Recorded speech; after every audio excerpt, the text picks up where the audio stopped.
श्री हरिवंश महाराज जी, जब आप अपने जीवन के उन दिनों का वर्णन करते हैं जहां आपने असहनीय कष्ट सहे, कई कई दिनों तक अन्न नहीं मिला, केवल गंगा जल पीकर भी जीवन व्यतीत किया, तो सुनकर मन भर आता है महाराज जी। हमें तो अपने छोटे से छोटे दुख में भी मन डगमगाने लगता है। फिर आप इतनी कम आयु में भगवान के प्रति अपनी आस्था, धैर्य और दृढ़ता को कैसे अड़िग रख पाए? ये हमारा इस जन्म का नहीं था, ये हमारे पूर्व जन्म का था।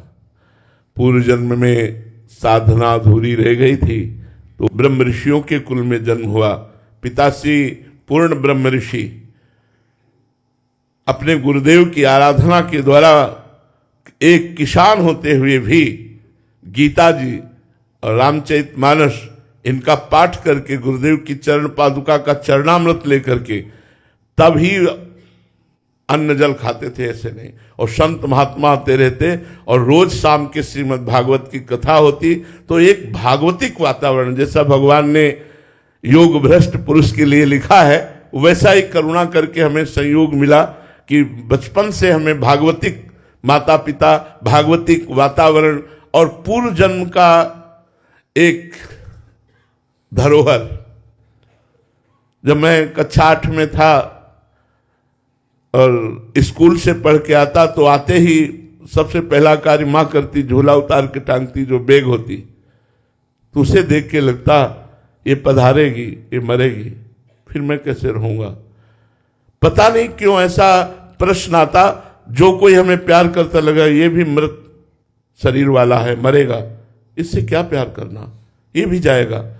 ऐसी उदासीनता बढ़ी कि 9th साइंस साइट पास करके हाई स्कूल में फार्म भी नहीं भरा और भाग पड़े घर से। वो पूर्व जन्म का भजन जो था वो टिकने नहीं दिया, जैसा भगवान ने योग भ्रष्ट पुरुष के लिए लिखा है, वो भगाया। और भागते भागते आज पायो परम विश्राम। श्रीधाम वृंदावन में प्यारी जू के चरणों में विश्राम प्राप्त है। और बड़े कृपालु भगवान है।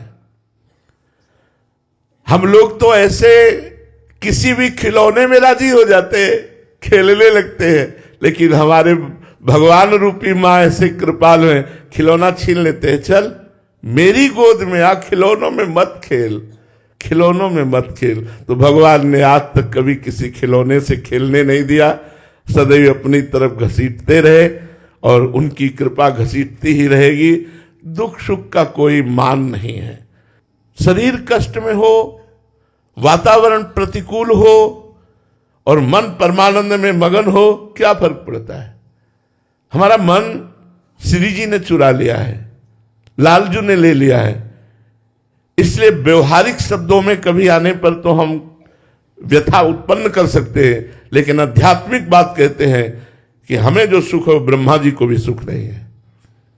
हमें जो आंतरिक सुख है वो ब्रह्मा जी को भी सुख नहीं, क्योंकि ब्रह्मा जी को भी सृष्टि की चिंता है, हमें उसकी भी चिंता नहीं है। शरणागत प्रतिपाल भगवान सबका भरण पोषण कर रहे हैं। हाँ, जहां भगवान की सब संपत्ति रघुपति की आई, सब संपत्ति प्रभु की है, पर उसे जब यह समझ में आता है कि मेरी, तो भगवान वहां कैंची चला देते हैं, काट देते। नहीं, तेरा कुछ नहीं, सब कुछ मेरा। कैसे भूल गया कि तू केवल मेरे से प्यार करता है, मेरी माया से नहीं, मेरे वैभव से नहीं, मेरी प्रतिष्ठा से नहीं। तो भगवान अपने शरणागतों को इसीलिए सदैव प्रतिकूलता देते रहते हैं, जिससे वो कहीं संसार में फंसे ना और एकमात्र भगवान से प्यार हो। भगवान का आशिक सिर्फ भगवान का आशिक होना चाहिए। रुपया, पैसा, मान, प्रतिष्ठा, सुख, अनुकूलता, ये कोई प्यार करने वाले लोग हैं? ये सब स्वार्थी लोग हैं। प्यार करने वाला कभी ये अनुकूलता नहीं देखता, कभी ये नहीं देखता, सुख नहीं देखता। प्यार के मार्ग में चाहे सूल पड़ा हो, वो भागता हुआ चला जाता है। आशिकी कोई इतनी सस्ती है? और फिर हरि से आशिकी, जहर का प्याला पिलाया जा रहा है। संपूर्ण समर्पण मीरा जी का, नाच नाच कर कहती मेरे तो गिरधर गोपाल दूसरों न कोई। अरे अमृत का प्याला पिलाना चाहिए महाराज, आप विष का प्याला पिला रहे हो। प्रहलाद जी 5 वर्ष के बालक, भगवान में इतना समर्पण, अस्त्रों का प्रहार कराया जा रहा है, आंख से जलाया जा रहा है, क्या क्या कृत्य नहीं करवाया जा रहा है। क्यों? भगवान अपने समर्पण किए हुए भक्त की महिमा को प्रकाशित करते हैं कि चाहे जितनी प्रतिकूलता हो, मेरा भक्त प्रसन्न रहता है। प्रहलाद जी कभी कोई शिकायत भगवान से नहीं की, मीरा जी ने कभी कोई शिकायत नहीं की। ऐसे हमें जो बाहरी आप दृश्य देख रहे हैं वो बिल्कुल विपरीत है, आंतरिक जो बात देख रहे हैं वो बिल्कुल अलग है। इसलिए हम कभी दुखी नहीं हुए, कभी परास्त नहीं हुए, कभी निराश नहीं हुए।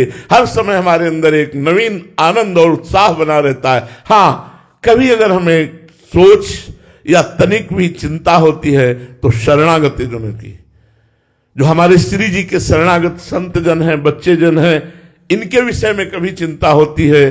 ठाकुर जी से प्रार्थना करते हैं कि आपने इनका घर बार छुड़ाया है तो ये माया में न फंस जाए, आप कृपा करो, अपनी रूप माधुरी, अपने नाम की ऐसी इनको वृत्ति दो कि चित्त आपके चरणों में लगा रहे और इनका भरण पोषण, आप विश्वंभर हैं, विश्व का करने वाले हैं, इनका भरण पोषण हो, ये भटके ना कभी और आपके चरणों की आराधना करें। अगर चिंता होती है तो सिर्फ एक बात की होती है, इन शरणागतों की अपनी तो कोई परवाह नहीं है, न जीवन में थी, न है, न रहेगी। महाराज जी, ये स्थिति बचपन में से ही थी? जैसे आपको तो कष्ट, जैसे भोजन ना मिलना, तो 20 वर्ष की आयु में भी ये स्थिति थी, तो महाराज जी उस समय क्या आपकी मानसिक स्थिति रहती थी? अरे निरंतर मंत्राकार वृत्ति चलती थी, वहां कुछ सोच ही नहीं था।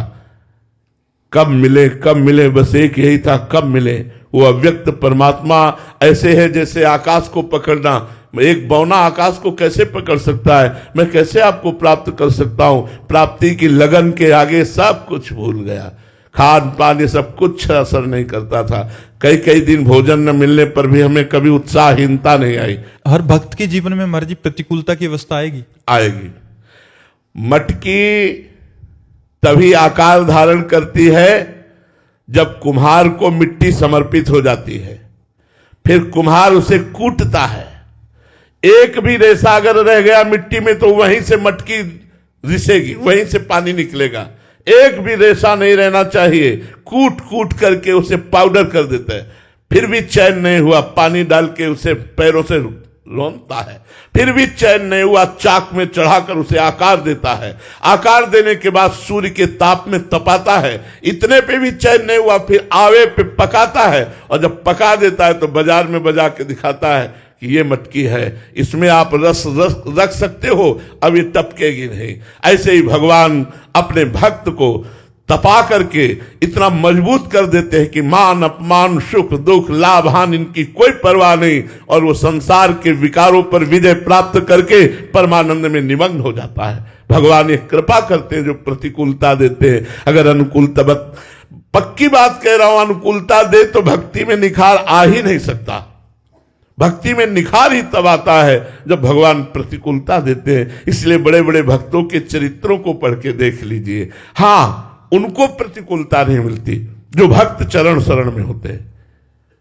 ये भी बात समझ लो, जो डायरेक्ट भगवान की शरण में है उनको तो वो, और जो भगवान के भक्तों की शरण में है वो तो ऐसे है जैसे नौका खेने वाला परिश्रम कर रहा है, लेकिन बैठने वाला आराम से तरंगों की शोभा देखते हुए जल की पार हो जाता है, जल की धारा को पार हो जाता है।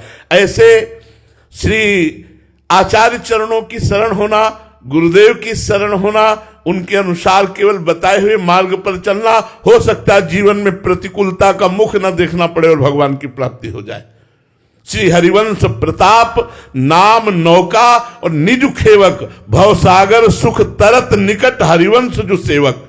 सेवक जी महाराज कह रहे सुख पूर्वक भवसागर तर जाएगा। हो सकता है पूरे जीवन में प्रतिकूलता देखने को न मिले उसको जो भक्त की शरण में, लेकिन जो भगवान की शरण में है तो भगवान उसे इतना मजबूत बनाते हैं। मम भक्ति युक्तो भुवनम पुनात, लोक के लोक को भगवत प्राप्ति करा सके, इसलिए भगवान अपने भक्त को मजबूत बनाते हैं।